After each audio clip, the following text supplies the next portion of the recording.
سلام خدمت دوستای گلم، خواهرای قشنگم. امروز اومدیم با آموزش دوخت آینه 4 گوش روی لباسای تپه‌ای.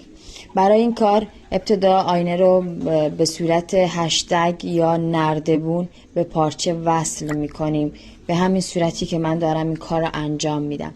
اگه تا الان هیچ آینه ای ندوختین و اولین بارتونه که دارین آینه دوزی انجام میدین، بهتره که اول آینه رو با چسب به پارچه بچسبونید تا آینه از لابلای نخها در نره. بعد از اینکه این حالت هشتگ رو درست کردین، از گوشه ها شروع میکنیم به جمع کردن آینه رو به پارچه محکمش میکنیم.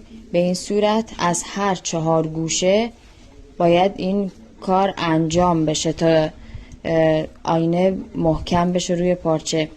و در آخر شروع میکنیم به دوخت زنجیره که مرحله آخر کار هست. به همین ترتیبی که میبینین این کار رو انجام بدین، هم برای سایز آینه های کوچیک و هم سایز آینه های بزرگ.